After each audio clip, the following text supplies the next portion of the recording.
Goeiedag geliefdes. Ek wil net by u weet. Hoekom gaan u kerk toe? Hoekom dien u vir God? Wat is die doel van alles? Wat is die rede? Hoekom doen ons al hierdie dinge?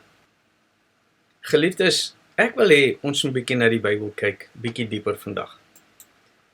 Sodat ons 'n beter insig kan kry van wat ons doen. Geliefde, onthou net een ding. Die Bybel is 'n geestelike boek. Die Bybel is geskryf om die siel vry te maak van die vlees. Want vlees en bloed is vyandskap teen God. En daarom moet ons verstaan, eerstens, wat is vlees? Wat beteken dit? As jy in die Bybel lees vlees, wat beteken dit? Geliefde, hulle gaan vir u sê dis hierdie. Ek sê vir u dis nie. En as u dit nie verstaan nie, gaan u nie die Bybel verstaan nie, en u gaan nie die ewige lewe beerwe nie, want vlees en bloed gaan die koninkryk van God nie in nie. As u nie verstaan, dat vlees en bloed vleeslike gedagtes is nie, dat u 'n vleeslike liggaam het, wat die mense dink is geestelik, dis hoekom ons geestelike kerk is, geliefde, want ons verstaan geestelik, ons verstaan die verborgenhede van God, en daarom maak ek hierdie video's om u te waarsku. Ek weet baie mense wil dit nie kyk nie, want my oorgestelde het dit gesê, en hierheen het dit gesê, geliefde, ek wil vir u een ding vertel vandag, u is verantwoordelik vir u eie siel. En as u nie die rus ingaan nie, want niemand kan u die rus instuur nie, en as u die rus nie ingaan nie, gaan u daai een wat verantwoordelik is, baie haat. En alles wat u doen in hierdie leeftyd, gaan verniet wees. Ek wil u iets wys, geliefde. Nommer 1, hoe verstaan ons die vlees? Kom ons lees Matteus 19, hier van die 5de versie af. Om hierdie rede sal die man sy vader en sy moeder verlaat en sy vrou aankleef, en hulle twee sal een vlees wees, sodat hulle nie meer twee is nie, maar een vlees. Wat God dan saamgevoeg het, mag geen mens skei nie. So sê nou vir my geliefde, as ek en my vrou trou, word ons een natuurlike liggaam, of word ons een vlees, een gedagte, een denke? Want waar ek eers my dinge gedoen het natuurlik, en sy het haar dinge gedoen, het ons dit gelos, en nou dien ons God, en nou is ons geestelik, ons is een vlees, nie hierdie nie, geliefde, dis die eerste teken, want as Jesus gekom het in vlees, geliefde, is dit nie die nie, want Jesus is Immanuel, God met ons, en as Jesus God met ons is dit die lig in die duisternis. Want as iemand na my toe kom, en hy bring God na my toe deur die woord, in die begin was die woord, en die woord was by God, en die woord was God, en ek verstaan daai lig, ek verstaan daai woord, dan neem daai woord my vlees aan. En nou sal God onder ons begin wandel, want hy het my vlees aangeneem. Dis nie 'n natuurlike kind nie, geliefde, wat gebore is Jesus nie. Want Maria is die mind. Josef is die priester. Die engel is die diaken en die broer, wat getuig. En daarom, geliefde, is dit enigsins moontlik, dat 'n natuurlike kind gebore kan word uit 'n maagd. Nou sê vir my, ja, maar God kan enigiets doen, niks is vir hom onmoontlik nie. Natuurlik is alles vir hom moontlik, geliefde, kyk na die universe, kyk na die son, maan en die sterre. Kan jy dit doen? Nee, dis onmoontlik. Ja, maar hy het die reëls gemaak van die universe, natuurlik sowel as geestelik. Hoekom sal hy nou 'n maagd laat geboorte gee aan 'n natuurlike kind? Nee, geliefde, dis 'n geestelike taal wat God met ons praat. Josef is die priester, hy is verloof aan die een wat getuig word deur die diaken en die broer. En daarom as die diaken daar gaan getuig, en daai Maria mind is daar, onthou een ding, geliefde, Jesus word alleenlik gebore deur Maria. As u nie daai undefiled mind, wat is 'n defiled mind? Wat is iemand wat nie meer 'n maagd is nie? Jy het ander kinders. En as daai kinders van die duiwel is, en jy glo net vas wat hierdie een vir my sê en daai een wat vir my sê, is dit nie Jesus nie. Die undefiled mind, die onaangeraakte, is die een wat net God soek. Hy soek net die waarheid. Kom ons kyk nou logies daarna. As Jesus 'n natuurlike mens was, het hy op die see geloop saam met Petrus? O, ja, natuurlik. Hy kan dit doen. By God is niks onmoontlik nie. Hallo? As Jesus 'n natuurlike mens was, het hy natuurlik water en wyn.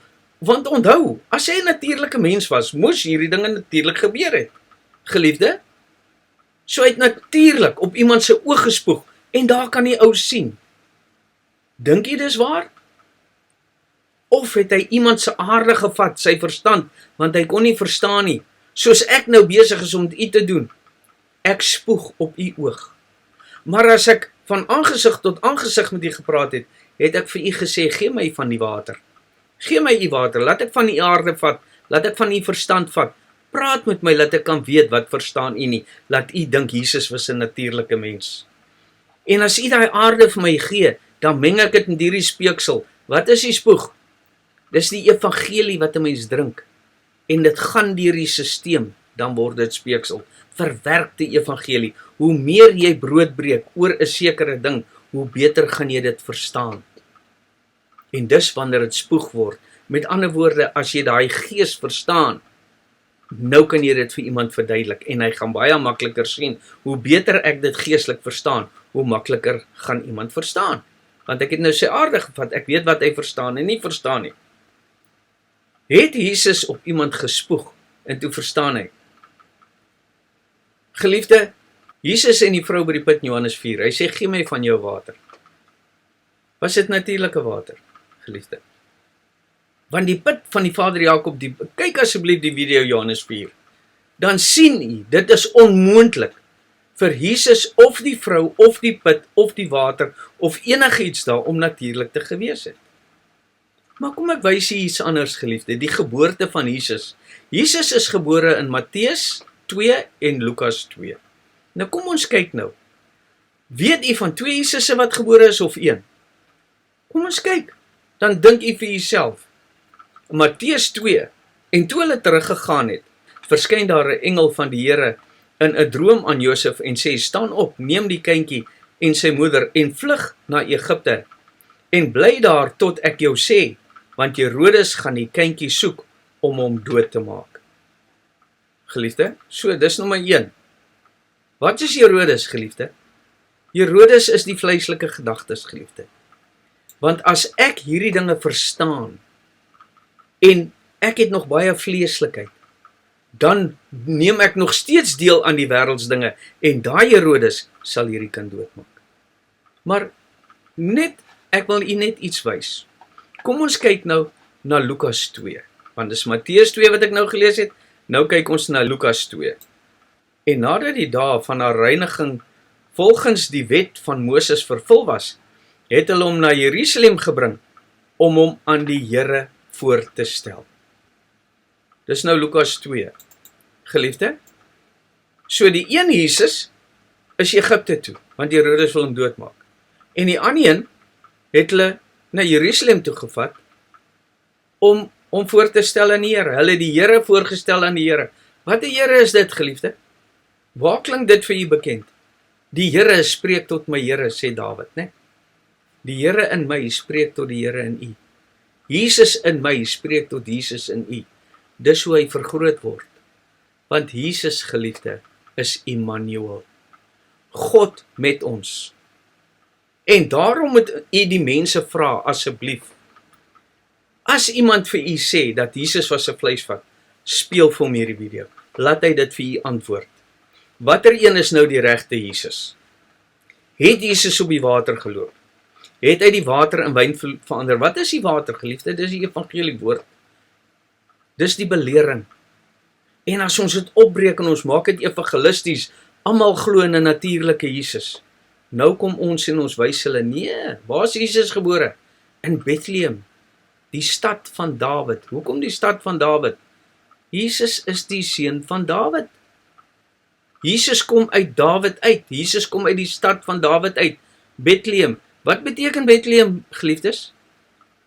Stad van brood, plek van brood. Daar waar ons brood breek, daar word Jesus in ons gebore deur die woord.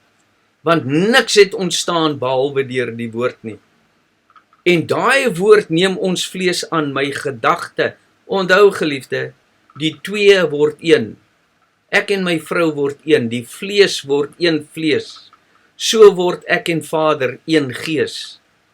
Maar my vlees moet eers daai woord aanneem en hy moet 'n inwoning in my maak. Nou word ek die seun van God. Hierdie wat hierdie gees aanvaar en dit aanneem, hulle sal seuns van God genoem kan word. Geliefde, ek sê nie vir u hierdie dinge omdat ek verwarring wil bring nie, ek wil verwarring wegvat. Hy sê in Romeine 8, hy sê vlees en bloed sal die koninkryk van God nie beerwe nie. Hoe het Jesus opgevaar, geliefde? In vlees. Nie hierdie vlees nie. Hoe word ons gekruisig, geliefde? Wat is die kruis? Die verbond. Hê God lief vir alles en my naaste soos myself. Is dit nie die kruis waaraan ek sal hang nie? Is dit nie die kruis waaraan Jesus hang nie? Want jy moet 'n Jesus wees om kruis toe te gaan. Is dit nie, geliefde? Want hy sê vir ons in Galate 3 vers 3, geliefde, sê hy, is julle so onverstandig? Nadat julle met die gees begin het, eindig julle nou met die vlees. Het julle verniet so baie gelei. Wat beteken dit, geliefde? Het ons nie altyd uitgegaan op getuienis en die kerk geestelik gebou nie? Almal het gesê Jesus was daarbo. Almal het gedink Jesus was 'n natuurlike mens. Almal het gedink alles was vleeslik. Ons het die gees uitgebring. Ons het gaan getuig. Ons het die gees van God lewendig gemaak. Ons het Christus tot die wêreld gebring. Is dit nie? Nou sê hy, is julle sonder verstand. Julle het begin met die gees, nou eindig julle met die vlees. Waar gaan die kerk heen, geliefde? Van wanneer af is daar 'n natuurlike Jesus gewees? En, antwoord net al hierdie vrae. Voor jy enigsins erns, ek vra u nie vas nie, geliefde. Ek wil net u siel red. Ek wil hê dat u moet weet, dat die liggaam waarvan u 'n deel is, dit is waar u sal wees. Want hierdie liggaam, hierdie dele van hierdie liggaam, ek is die ware wynstok, julle is die lote. En as julle deel is van daai wingerd, sal julle deel wees van daai druiwe. En as dit gal is, geliefde, wat vlees is, sal dit bitter en dood bring. En dis wat besig is om te gebeur in die kerk. En daarom, geliefde, ek bid by u. U is verantwoordelik vir u eie siel. Dink logies. Alles moet sin maak. Ek wil net vir u nog een teksie lees, geliefde. Iets wat ek altyd vir die mense sê. Romeine 8. Want God het, wat vir die wet onmoontlik was, omdat dit kragteloos was deur die vlees, kragteloos was deur die vlees, geliefde. Jy kan niks met die vlees doen nie. Gees. Deur sy eie seun in die gelykheid van die sondige vlees te stuur, en dit terwille van die sonde veroordeel in die vlees, geliefde. So daar wys hy weer, dit kon nie natuurlike vlees gewees het nie. Ons word veroordeel deur ons vlees, deur my gedagtes. En as God 'n inwoning in my gemaak het, as ek Immanuel word, nou begin my oordeel. Want nou het ek die lig ontvang, geliefde. Want voor ek die lig ontvang het, hoe het ek geweet ek is in duisternis? Voor ek die weg ontvang het, ek is die weg, die waarheid en die lewe, sê Jesus in Johannes 14. Niemand kom na Vader behalwe deur my nie. Wat is dit? Dis die weg, neem op jou kruis en volg my, geliefde, om te sterwe, sodat God in my vergroot kan word, en die vlees in my minder kan word. Hy sê in Johannes 3:30, sê hy, thou must increase, I must decrease. U moet vergroot, ek moet verminder. God moet vermeerder, ek moet verminder. En dit is die gees Gods, geliefde. Want toe Jesus gesê het, ek gaan na die Vader, toe sê hulle, wys ons die Vader. Toe sê Filippus, jy is so lanksaam, maar jy ken nie die Vader nie. Kyk na my, as jy my sien, gaan jy Vader sien. Maar as jy my liefhet en jy hou my gebooie, dan gaan ek myself aan jou manifesteer. Nou, hoekom kon Filippus hom nie sien nie, geliefde? Want hy het nie die oog nie, geliefde. Kan u sien dat die Here nou met u praat? Kan u sien dat God nou met u praat? Nee, u sien die. En dan, wat verhoed u om nog steeds God te sien? Die vleis. U dink, nee, maar daai persoon doen dit en daai persoon doen dit, maar jy kan nie God sien nie. Daarom sê hy, geliefde, daar's net een manier om God te sien. Matteus 5 vers 8. Die wat rein is van hart, die wat 'n merry mind het, they will see God. U sal God sien as u rein van hart is, as u 'n merry mind het. En onthou, Mary is nie die siel nie, want Mary het gesê, my siel maak groot die Here, maak die Here groot. My soul doth magnify the Lord. Onthou dit. So al hierdie goed is geestelik, van Adam af, geliefde. Die eerste Adam was arts, die tweede Adam was die Here uit die hemel. Die eerste Adam was natuurlik, die tweede Adam was gees. Nou vra ek vir u, geliefde, was Adam in Genesis 1 'n natuurlike mens? Nee, geliefde. Hy is geskep na God se gelykenis en evenbeeld. Johannes 4:24. God is gees en hy wil gedien wees in gees en in waarheid. Hosea 11 vers 9. God is not man. God is nie 'n mens nie. Die heilige in julle midde. In watter vorm? In die vorm van Jesus, geliefde. In die vorm van Immanuel. Dis nie iets wat jy met hierdie oog kan sien nie. Daarom moet Jesus aan jou manifesteer. In die dag sal jy weet met die koms van die Here. Dan sal jy hom sien. Wanneer dit dag word, want Nikodemus het ook na Jesus toe gekom in die nag in Johannes 3. En hy het nie geweet as Jesus nie. Hy het gedink as een of ander profeet. Toe sê hy, nee, Nikodemus, jy moet weergebore word. Jy moet geestelik word. Don't you know that man has to be reborn? So ek gaan nou oor 'n paar dinge, geliefde. En ek wil nie verwarring bring nie. Ek wil net hê dat u moet weet dat u siel is in die weegskaal. En u is verantwoordelik vir u eie siel. Moet nooit sê, o nee, ek behoort aan hierdie kerk en ek behoort aan daai kerk en ek, dan jy nie 'n merry mind nie, dan is jy klaar defiled. Dis 'n saak tussen u en God, geliefde. En net die seun is die middelaar tussen God en mens. En die seun van God, geliefde, sal nooit sê dat Jesus was natuurlik gebore en gekruisig nie. Die kruis is die verbond, Golgotha, hoofskedelplaas, daar is Jesus gekruisig. Hier, as God in my 'n inwoning maak, nou weet ek wat's reg en wat's verkeerd, nou is ek 'n Jesus, want nou gaan ek kruis toe gewilliglik, sodat ek een met my Vader kan wees. En nou gaan ek deur die hemele, om op te vaar na my Vader toe, om Vader te word. So geliefde, asseblief, as jy die woord vlees lees in die Bybel, moenie natuurlik dink nie. Dit is die vlees van die verstand. Geliefde, as u vleeslik dink, hy sê in Judas 1 vers 10, hy sê, omdat julle soos redelose diere van die veld hierdie dinge op 'n natuurlike manier verstaan, daardeur gaan julle ten gronde. En geliefde, hoor wat sê hy in Romeine 8. Wat vir die wet onmoontlik was, omdat dit kragteloos was deur die vlees, sy eie seun in die gelykheid van die sonde te stuur, en dit ter wille van die sonde veroordeel in die vlees. In die vlees, geliefde, my vlees, I die daily, ek gaan daagliks kruis toe, nee. Want die wat vleeslik is, bedink vleeslike dinge. Hier sê hy nou net, dat hy sy seun in die vlees gestuur het. Nou verduidelik hy vir u, dit is nie natuurlike vlees nie. Dis gees, hoor wat sê hy, sodat die reg van die wet vervul kan word in ons wat nie na die vlees wandel nie, maar na die gees. Want die wat vleeslik is, bedink vleeslike dinge, maar die wat geestelik is, geestelike dinge. Want wat die vlees bedink, is die dood. So geliefde, en ek sê nou vir u, God verwys nie eers na hierdie vlees nie, hy verwys na hierdie vlees.